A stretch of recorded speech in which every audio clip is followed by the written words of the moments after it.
একজন লোক ৯৯টা খুন করছে। কয়টা? ৯৯টা হত্যা খুন করার পরে একজন খ্রিস্টানের কাছে চলে গেল।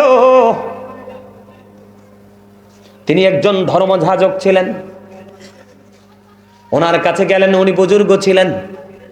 ওনার কাছে গিয়ে প্রশ্ন করলেন, আমি একটা একটা করে ৯৯টা খুন করছি, আল্লাহ আমার অপরাধ ক্ষমা করবেন? উনি বললেন না। না বলতে দেরি, এবার কি করলেন তিনি? কেন না করলো? তাকেও সঙ্গে সঙ্গে হত্যা করে ফেলেছে। কয়টা হইছে?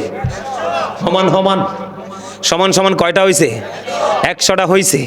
১০০টা হত্যা করার পরে এবার তিনি বন্ধু আরো বুজুর্গ খুঁজতেছেন।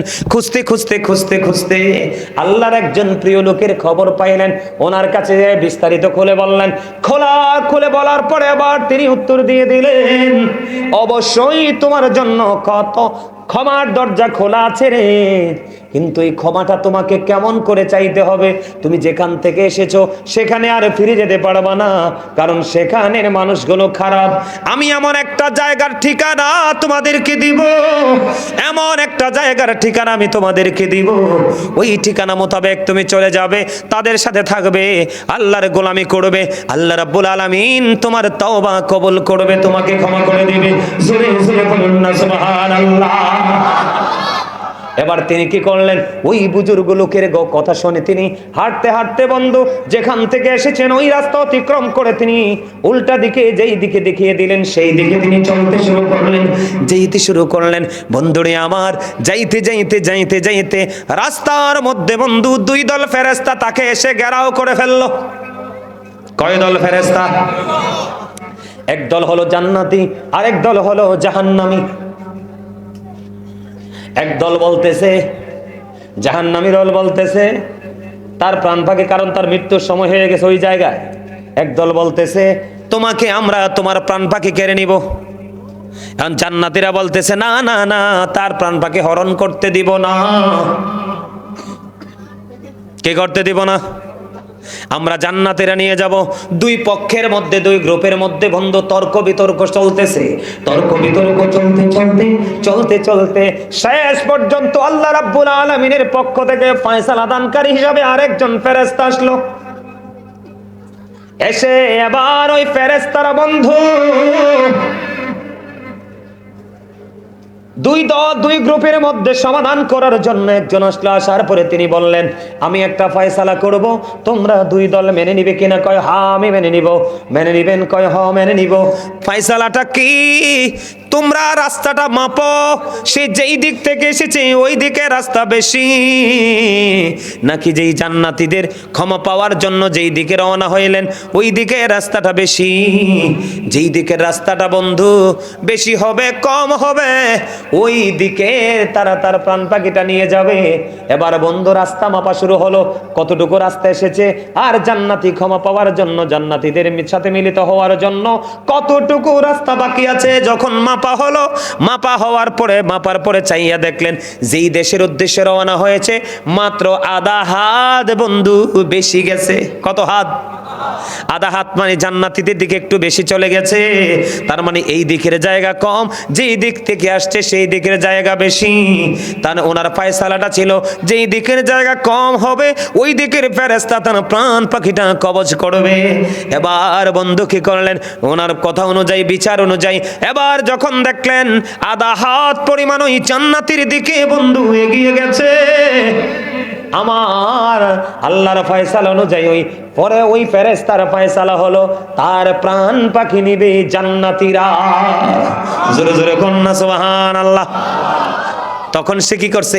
১০০টা খুন করেছে। আমি আপনাদেরকে জাস্ট বুঝাচ্ছি কি করতেছি, যে পাপের পরিমাণটা ১০০টা খুন করার পরে যদি সে জান্নাতীদের সাথে মিলিত হওয়ার উদ্দেশ্যে রওনা দিয়া আধা হাত বেশি চলে যাওয়ার কারণে যদি জান্নাতি ফেরেশতারা তার প্রাণ পাখি নিতে পারে, তাহলে আপনি আমি তো আল্লাহর প্রিয় হাবিব, হাবিবুল্লাহর প্রিয় উম্মত, তাহলে আমরা আরো বেশি ক্ষমা পাওয়ার অধিকার আমাদের আছে। ঠিক কিনা বলেন? আরো জোরে বলেন না, আরো জোরে বলেন। আমার কথা কি আপনারা বুঝতে পারছেন? ওই ওয়াজটা করছি মা বোনদের জন্য, কোন জন্য? ওই হাদিসটা বলেছি সে ব্যভিচার করেছে, তারপরেও আল্লাহ রাব্বুল আলামিন তাকে কি করেছে? ক্ষমা করে দিয়েছে। তাহলে আমরা তো অত জঘন্য পাপ করি নাই, তাহলে আমরা ক্ষমা পাবো এই প্রত্যাশা আমাদের আছে না নাই? আরো জোরে বলেন আছে না নাই? 100% আছে, আছে না? ওই যেটা আমি বলতেছিলাম বন্ধু, আপনাদেরকে ক্ষমার জায়গাটা একটুখানি পরিচয় করিয়ে দিলাম, আপনারা একটুখানি বুঝে নিবেন। ও বন্ধু আমার দিকে আপনারা তাকান, আমি বলেছিলাম জাহান্নামীদের জন্য কত ধরনের বন্ধু অপরাধ, কত ধরনের সাজা। বন্ধুরি আমার, ফুলচেরাতের পোলটা 30,000 বছরের রাস্তা হবে। কত হাজার? 30,000 বছরের রাস্তা হবে। চুলের চাইতে চিকন হবে, হীরার চাইতে ধার হবে। উপরের দিক থেকে আগুন জ্বলন্ত, নিচের দিক দিয়ে আগুন উদিত। ও বন্দে ফুলচেরাতের পোল যদি তুমি পার হতে না পারো, নিচে জাহান্নাম, তোমাকে জাহান্নামে চলে যেতে হবে। জোরে জোরে নাউজুবিল্লাহ। আপনার জন্য আরো ভয়ঙ্কর খবর বন্ধু, পাপীদের জন্য প্রত্যেকের কবর থেকে ওই হাসরের ময়দান কমপক্ষে 50,000 বছরের রাস্তা হবে। কেমন করে বন্ধু তুমি যাবে? যদি তুমি মুমিন হও, আল্লাহ রাসূলের প্রেমিক হও। এই যে এটা মেরাজের চাঁদ, কিসের চাঁদ? আগামী 27 তারিখে মেরাজ উদযাপন করব আমরা, ঠিক কিনা বলেন? মেরাজের গুরুত্ব আছে না নাই আমাদের কাছে? আরো জোরে বলেন। আমরা মেরাজ করব কি করব না? আপনারা করবেন না মেরাজ? মেরাজের রাত্রিতে উদযাপন করবেন না? আওয়াজ এত ছোট কেন? আপনাদের এখানে হয় না মেরাজ উদযাপন হয় না? আরে মিয়া, মুসা নবী আল্লাহরে দেখতে চাইলো, আল্লাহ ডাইরেক্ট নিষেধ করে দিছে। মুসা কয় রব্বি ইয়ারনি, আল্লাহ কয় লাংতারানি। আর আপনার আমার নবী এমন একজন নবী, নবীজি চায় নাই, কিন্তু আল্লাহ নিজে দাওয়াত দিয়ে কোরআন শরীফে 15 পারা সূরা বনী ইসরাইলের 1 নম্বর আয়াতটা পড়ে দেখবেন। আল্লাহ যে আল্লাহর হাবিবকে দাওয়াত করে নিচে 4-5 বরকতময় করে দিয়েছে। কেন? আল্লাহ কয় আমি আমার হাবিবকে যেন আমার নিদর্শনগুলো দেখাতে পারি। সুবহানাল্লাহ বলেন, আরো জোরে বলেন। বন্ধুরে আমার, আপনি যদি মুমিন হন, আপনি যদি আল্লাহওয়ালা হন, আপনি যদি আল্লাহর প্রিয় বুজুর্গ বান্দা হন, তাহলে বন্ধু আপনার জন্য হাসরের ময়দানে যাওয়ার জন্য 50,000 বছর রাস্তা পার হওয়ার জন্য আপনার জন্য জান্নাতি বাহন বরাদ্দ থাকবে। আর যদি পাপী হন, আপনাকে ওই 50,000 বছর রাস্তা হেঁটে হেঁটে যেতে হবে। তাহলে পাপীদের, মোট কথা হলো পাপীদের কোনো উপায় নেই। আমরা পাপী হয়ে কবরে যেতে চাই না, আমরা কি করতে চাই? জান্নাতি হয়ে কবরে যেতে চাই, আল্লাহর প্রিয় হয়ে কবরে যেতে চাই। এখন আসেন, এত সাজা কেন? ওই যে আমি বলেছি, আল্লাহ তো বলেছে আমাদেরকে সুন্দর করে বানাইছে, আল্লাহ তো বলেছে আমাদেরকে আল্লাহর মন মতো করে বানাইছে, কিন্তু এত কঠোর সাজার কারণ কি? এত কঠোর সাজা দিবেন কেন? এটার কারণ হলো, আমার দিকে তাকান, আল্লাহ বলেছেন সূরা ইউনূসের 44 নম্বর আয়াতে আল্লাহ বলেছেন, ইন্নাল্লাহা লা ইয়াযলিমুন নাসা শাইআন ওয়ালাকিন্নান নাসা আনফুসাহুম ইয়াযলিমুন। আল্লাহ বলেছেন আল্লাহর বান্দার উপর জুলুম করে না, অত্যাচার করে না, বান্দা নিজেই নিজের উপর বন্ধু অত্যাচার করে। জোরে জোরে কন্না নাউজুবিল্লাহ। আল্লাহ বলেছেন আল্লাহু লা ইউহিব্বুজ জালিমিন। আল্লাহ বলেছে আল্লাহর বান্দার উপর যারা জুলুম করে, নিজের উপর নিজে, আল্লাহ জালেমদেরকে পছন্দ করে না, ভালোবাসে না। আল্লাহ বলেছেন ওমাদিজ জালিমিনা মিন আনসার। জালেমরা যখন বিপদে পড়ে যায়, আল্লাহ তাদের জন্য কোনো সাহায্যকারীও রাখে নাই। জোরে জোরে কন্না নাউজুবিল্লাহ। তাহলে দোষ, অপরাধের জন্য আমরা দোষ কাউকে দিতে পারি না, নিজের দায় নিজেকে নিতে। কি লাভ হবে আমি অন্যজনকে দোষে, সব পেয়েছি আমি আমার আপন কর্ম দোষে। ঠিক কিনা বলেন? তাহলে আমরা জাহান্নাম থেকে বাঁচতে চাই কি চাই না? যদি বাঁচতে চাই, আমি আমার আলোচনায় ঢুকতে চাই, বাস্তবতায় ঢুকতে চাই। আমার নবী কি উত্তম চরিত্র ছিল না? এটা বিশ্বাস করেন সবাই? সবাই সবাই বিশ্বাস করেন? আপনি যারা বিশ্বাস করেন না তাদেরকে বলি, কোরআন শরীফের 29 পারা সূরা কলাম খুলে দেখবেন, আল্লাহ বলেছেন ওয়া ইন্নাকা লাআলা খুলুকিন আযীম। আল্লাহু আকবার বলেন। আমার রাসূল ছিলেন উত্তম চরিত্রের অধিকারী। জোরে জোরে কন্না সুবহানাল্লাহ। শুধু উত্তম চরিত্রের অধিকারী ছিলেন না, তিনি ছিলেন শ্রেষ্ঠ ট্রুথফুল। আলহামদুলিল্লাহ বলেন, আরো জোরে বলেন আলহামদুলিল্লাহ। এই আমার নবীজির কথাগুলো আপনাদের বিশ্বাস 100% হয়তো? এখন কিন্তু অনেকেই কাছে থেকে বলে হয়, দূরে গেলে মানে না। কিন্তু নবীজি যে সত্যবাদী, নবীজির কথার মধ্যে যে বিন্দু পরিমাণ কোনো গলদ নাই, এটা আপনার এটাকে ইনসিওর করেছে কারা? বেঈমান কাফেরেরা। কারা? আরো জোরে বলেন কারা? ইহুদিরা বলেছেন হি ওয়াজ ভেরি ট্রুথফুল, নবী ছিলেন শ্রেষ্ঠ সত্যবাদী। আওয়াজ তুলে বলেন সুবহানাল্লাহ। আরো জোরে বলেন না সুবহানাল্লাহ। বন্ধুরে আমার আবার দিকে তাকান। এই যে বাস্তবতাটা তুমি আজকের স্টেজ দিয়ে শুরু করি, আমরা যখন ওয়াজে যাই, ওয়াজ করি জুম্মার দিনে, যখন বন্ধু ইমাম সাহেব খতিব সাহেব যখন জুম্মার বয়ান করে, আপনারা দেখবেন অনেকেই বন্ধু অমনোযোগী হয়, মনোযোগটা থাকে না, আছে না নাই? মনোযোগ থাকে না। এই মনোযোগ না থাকার কারণে, বন্ধু এই মনোযোগটা না থাকার কারণে মানুষের দুনিয়ার কাজও ভালো হয় না, আল্লাহর গোলামিও ভালো হয় না। মানে গোলামিটাও সঠিকভাবে করা হয় না, দিন দুনিয়ার কাজটাও ভালোভাবে করা হয় না। বন্ধুরে আমার দিকে খেয়াল করেন, আমার নবী, আপনার নবী, দু জাহানের বাদশা নবী রাহমাতাল লিল আলামিনের কাছে একদিন এক ইহুদি আসলেন দিন সম্পর্কে শিক্ষা নেওয়ার জন্য। ওই ইহুদি আসলেন ওট নিয়ে যখন ওই ইহুদি আসলো, আসার পরে নবীজির দরবারে বসলেন। নবীজি আবার বয়ান দিচ্ছেন। বন্ধুরে আমার, কথা বলে না, কথা বলো কেন? এটা কি কথা বলার জায়গা? হ্যাঁ, টুপি কই তোমার? টুপি কই? এই যে দেখছেন, ওই যে বলছি না, হ্যাঁ বাইতে তো থুই আসবো, দোষ তো ওদের না, ওদের দোষ না তো, দোষ তো বাবা মার। কার দোষ? আর যারা বলেন বাবা মার দোষ, কারণ বাবা মা তার সন্তানের দায়িত্ব যত্ন সহকারে পালন করে। কিন্তু every parent should take care their children very carefully. প্রত্যেকটা পিতামাতার উচিত তাদের সন্তানের দায়িত্ব যত্ন সহকারে পালন করা। আর আমরা সন্তান হিসাবে we should Obi our parents.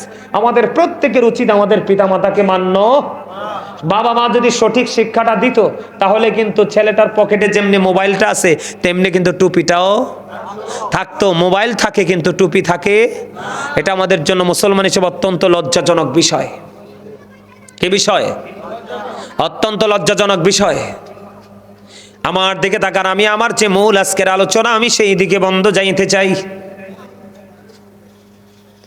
আমার নবী, আপনার নবী, দু জাহানের বাদশা নবী রাহমাতুল লিল আলামিন, তিনি বন্ধু জানিয়ে দিয়েছেন। আমার দিকে তাকান, এক ইহুদি আসলেন আমার নবীজির কাছে দ্বীনের শিক্ষা নেওয়ার জন্য। এবার ইহুদি আসলেন একটা উট নিয়ে। আমার নবীজির সামনে যখন বসলেন, বসার পরে নবীজি বন্ধু দ্বীনের সম্পর্কে দাওয়াত দিচ্ছে। কিন্তু নবীজি যে কথাগুলো বলছে, ওই কথাগুলোর মধ্যে বন্ধু ওই ইহুদির মন নাই। ইহুদি কি করতেছেন?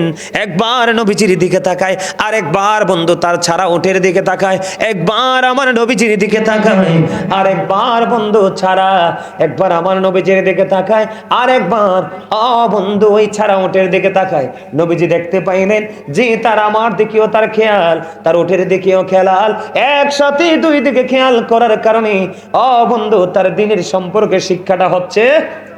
এবার আমার নবীজি তাকে ধমক দিলেন না, তার প্রতি বিরক্ত হলেন না, তার প্রতি রাগান্বিত হলেন না। আমার নবীজি একটা ডাক দিয়ে বললেন, তুমি তোমার ওই ওটটাকে বেঁধে আসো। কি করে আসো? এখানে বাস্তবতাকে নবী মূল্যায়ন করেছে কিনা? বলে হুজুর বাস্তবতা কোনটা? বাস্তবতা হলো বন্ধু ওই মরুচারীদের জন্য গুরুত্বপূর্ণ অর্থনৈতিক ভূমিকা রাখত বন্ধু লালুট। এই মরুচারীদের জন্য গুরুত্বপূর্ণ সম্পদ ছিল বন্ধু ওট। এই জন্য আমার নবী তার সম্পদকে সুরক্ষিত করতে বলেছেন। তার কারণ হলো ওটটা ছাড়া ছিল, ওটটা ছেড়ে দিলে এইটা যদি মনের অজান্তে অন্য কোনো গন্তব্যে, অজানা গন্তব্যে চলে যায়। এই জন্য আমার নবীজি বলেছেন, তুমি তোমার সম্পদকেও সুরক্ষিত করো এবং তুমি তোমার দিন সম্পর্কে যে শিক্ষা নিতে এসেছো, তুমি শিক্ষাটাও নিয়ে যাও। পরে ওই ইহুদি বন্ধু ওটাকে বেঁধে পড়ে নবীজির বক্তব্য শুনলেন। জুড়ে জুড়ে কন্যা সুবহানাল্লাহ। আজকে যে আপনি জান্নাতের বাগানে এসেছেন, এটার সাথে এক্সাম্পল হলো এই মাহফিল বছরে একবার হবে। আপনাকে যেই সম্পদ, আপনাকে যেই কাজ, আপনাকে যেই চিন্তা আজকের মনোযোগ থেকে দূরে রাখবে, আপনি একজন মুমিন হিসাবে আমার রাসূলের শিক্ষা অনুযায়ী আপনার উচিত হলো বন্ধু আপনার কি করা? যেই টেনশনটা আপনাকে এই জায়গা থেকে দূরে রাখবে, ওই টেনশনটাকে মিটিয়ে তারপরে এসে বসা।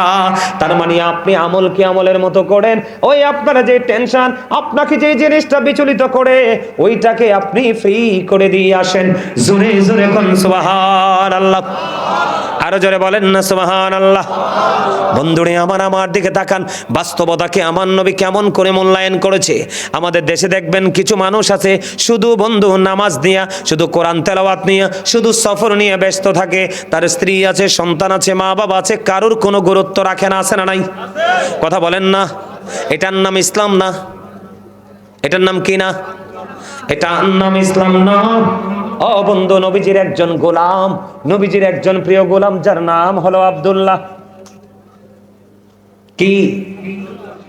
নবীজির আল্লাহর প্রিয় হাবিব, হাবিবুল্লাহর একজন প্রিয়, তার নাম হলো আব্দুল্লাহ।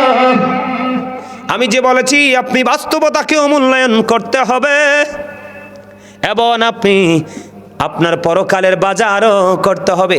আব্দুল্লাহর বিয়ে হলো 3 দিন হয়ে গেল। কয়দিন? আব্দুল্লাহর বিয়ে হলো 3 দিন হয়ে গেল বন্ধু। আব্দুল্লাহর বিয়ে হলো 3 দিন হয়ে গেল।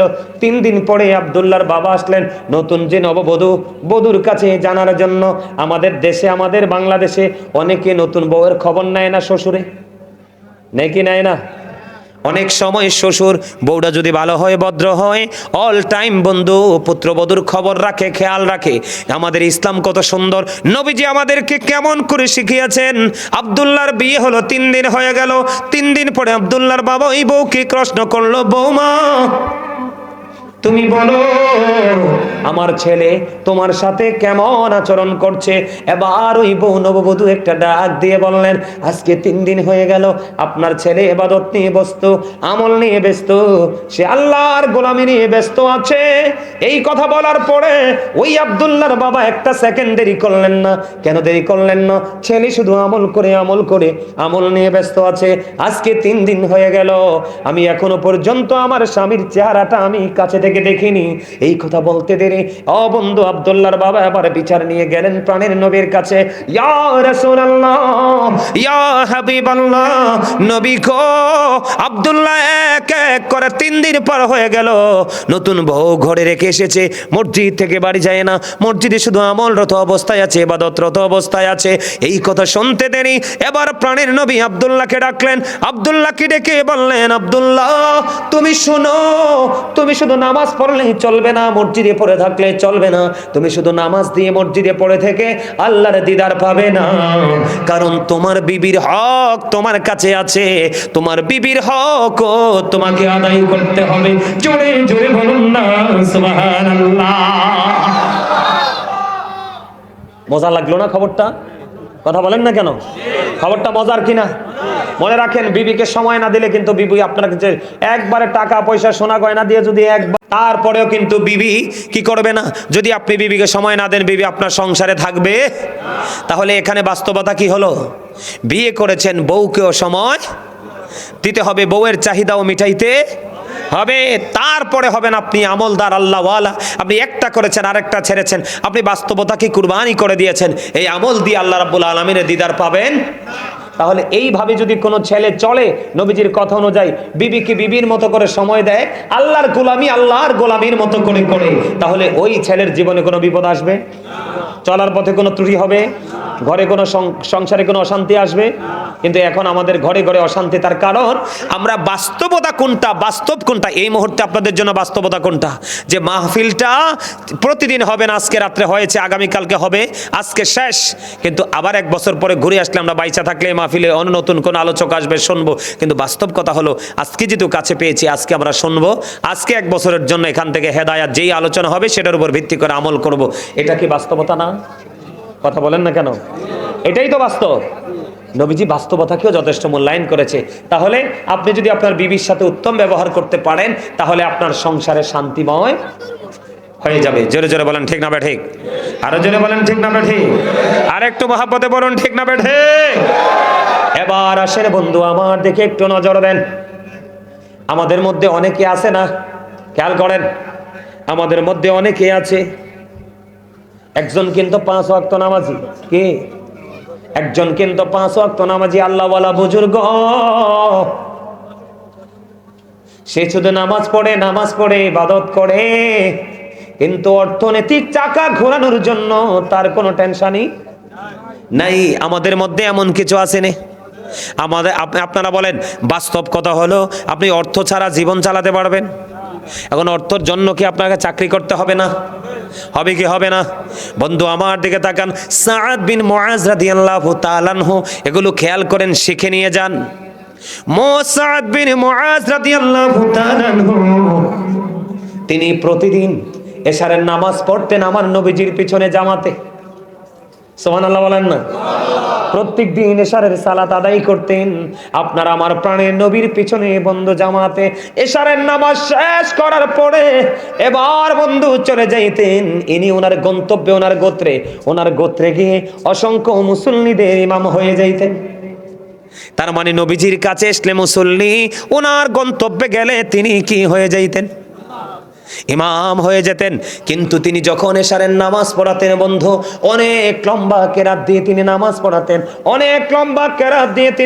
পড়াতেন, তিনি যখন লম্বা কেরাত দিয়ে নামাজ পড়াতেন, একদিন একজন মুসল্লি ওনার এই লম্বা কেরাত পড়ার কারণে, একদিন এই ব্যক্তি খেজুর বাগানের মালিক, কিন্তু উনি লম্বা কেরাত দিয়ে নামাজ পড়ানোর কারণে ওনার খেজুর বাগানে পানি সময় মতো দিতে ব্যাঘাত ঘটতো।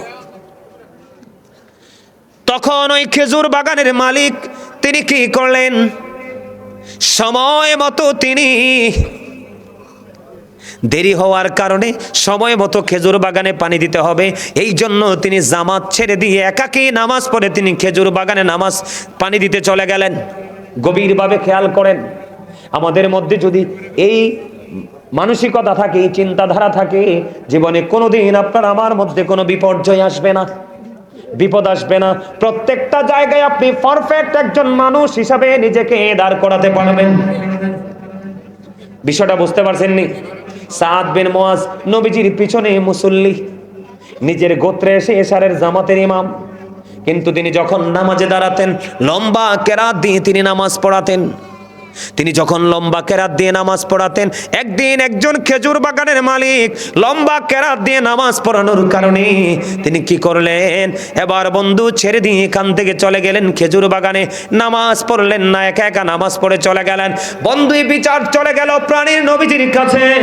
আমার নবীজির কাছে যখন বিচার গেল, নবীজি যখন জানতে পারার পরে এবার ওই ইমাম সাহেবকে নবীজি ডাকলেন, তার মানে সাআদ বিন মুআজকে ডাকলেন, তুমি এশারের জামাত তুমি লম্বা চূড়া দিয়ে পড়িও না, অথবা নবীজি বললেন বড় যখন কোন জামাতের ইমাম হয়ে যাবে তুমি অনেক লম্বা কেরাত দিয়ে তুমি নামাজ পড়িও না, ছোট্ট ছোট্ট সূরা দিয়ে তুমি নামাজ পড়াইও, কারণ এটার মধ্যে অসুস্থ মানুষ থাকতে পারে কি পারে না? বলেন না। অসুস্থ মানুষ, বিভিন্ন সমস্যার সম্মুখীন মানুষ থাকতে পারে কি পারে না? যেটা তার লম্বা কেরাতের কারণে তার ব্যাঘাত হতে পারে, সমস্যা হতে পারে। যেমন ওই খেজুর বাগানের মালিক তার পিছনে জামাত ছেড়ে দিয়ে খেজুর বাগানে চলে গেল। আমার নবীজি জানিয়ে দিলেন, লম্বা জামাত যখন তুমি পড়াবে, ছোট্ট ছোট্ট সূরা দিয়ে তুমি নামাজ পড়াবে। তার কারণ এখানে বাস্তবতা হলো, এখানে বন্ধু বড় বাস্তবতা হলো, যে অসুস্থ মানুষ আছে এটাই চরম সত্য। অনেকে লম্বা সময় দাঁড়ায় থাকতে পারে না, এটাও সত্য। অনেকের বন্ধু যে বিশেষ জরুরি কাজ আছে, 2 মিনিট দেরি হলে সে কাজটা করতে পারবে না, এটাও সত্য। যেমন ধরেন আপনাদের নারায়ণগঞ্জ থেকে, ধরেন যাত্রাবাড়ি থেকে আপনি গাড়িতে উঠবেন কুমিল্লাতে, কে কথা বলেন না কেন? আপনি নামাজটা লম্বা করার কারণে বাস, ট্রেন অথবা টিকিট, বিমান আপনি মিস করেছেন, এইরকম জরুরি মুসল্লি থাকতে পারে কি পারে না? এক্সাম্পলটা হলো ওই খেজুর বাগানের মালিক।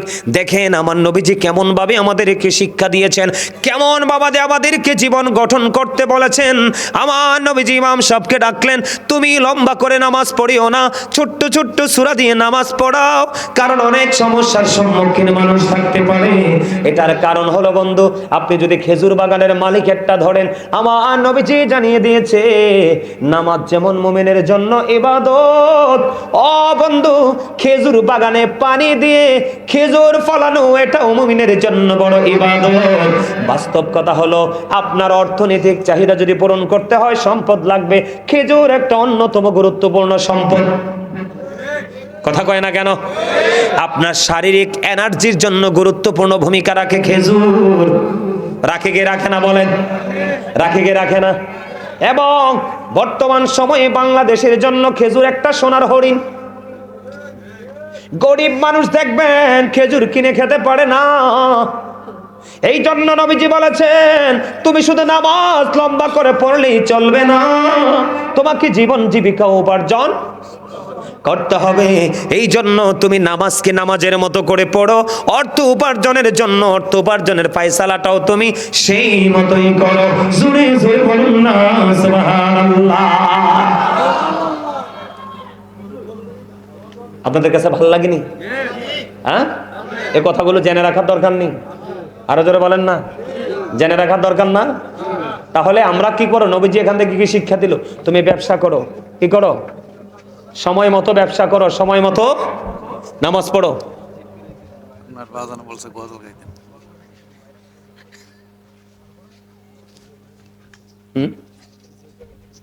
সুবহানাল্লাহ বলেন।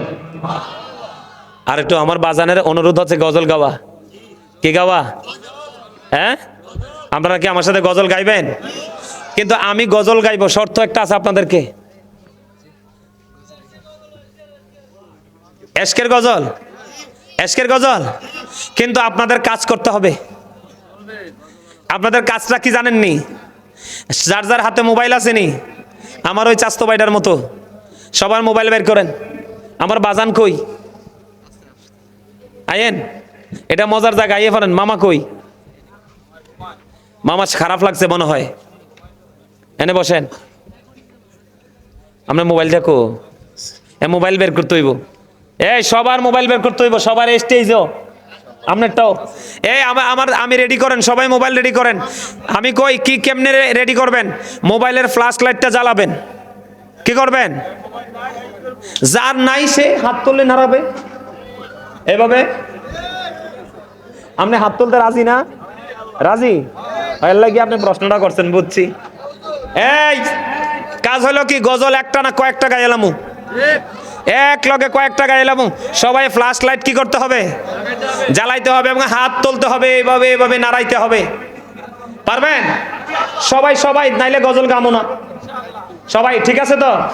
কেউ কিন্তু হাত নিচে রাখবেন না। যদি হাত নিচে রাখেন তাহলে আপনি কৃপণ। কি? কৃপণকে কিন্তু আল্লাহ পছন্দ পছন্দ। এই যে দেখছেন কয়েকজন খুলে ফেলছে, যার যার আছে বের করেন ভাই না প্লিজ, আমি একটা গজল গাইব। এই যে এইভাবে আমার মতো এইভাবে সুন্দর করে সুন্দর করে। হৃদয়ের গভীরে রেখেছি জানে নূর নবীরে, আমার প্রিয় নবীরে, নূর নবীরে। আপনাদের অনেকের হাত দিক উঠে রাখছেন, ব্যাপার কি? ওই সময় যেভাবে সোজা করে হাত তুলছেন, সব আটটি দাঁড়াইবো, সব আটটি। এই যে আবার সুন্দর হয়েছে, আরো আরো আরো আরো আরো একবারে ইয়ার মতো, মৌমাছির মতো থাকতে হবে সোজা করে। হৃদয়ের গভীরে রেখেছি জানে নূর নবীরে, আমার প্রিয় নবীরে, নূর নবীরে, আমার প্রিয় নবীরে। হৃদয়ের গভীরে রেখেছি জানে নূর নবীরে, আমার প্রিয় নবীরে, নূর নবীরে, আমার প্রিয় নবীরে। অন্যায় অনাচারে ভরা ছিল জগৎ, ভরা ছিল। দয়াল নবী মায়ার নবী এসে সবই দূর করিল। দয়াল নবী মায়ার নবী এসে সবই দূর করিল। এমন নবীর শানমান কি করে করি বয়ান, এমন নবীর শানমান কি করে করি বয়ান। সেই নবীকে ভালোবাসি মনে প্রাণে রে, নূর নবীরে, আমার প্রিয় নবীরে, নূর নবীরে, আমার প্রিয় নবীরে। হৃদয়ের গভীরে রেখেছি জানে নূর নবীরে, আমার প্রিয় নবীরে, নূর নবীরে। সবাই বলেন না, হৃদয়ের গভীরে রেখেছি জানে নূর নবীরে, আমার প্রিয় নবীরে, নূর নবীরে, আমার প্রিয় নবীরে। অন্যায় অনাচারে ভরা ছিল জগৎ, ভরা ছিল। দয়ার নবী মায়ার নবী এসে সবই দূর করিল, দয়ার নবী মায়ার নবী এসে সবই দূর করিল। এমন নবীর শানমান কি করে করি বয়ান, এমন নবীর শানমান কি করে করি বয়ান, সেই নবীকে ভালোবাসি মনে প্রাণে রে। নূর নবী রে আমার প্রিয় নবী রে, নূর নবী রে আমার প্রিয় নবী রে। মারহাবা বলো।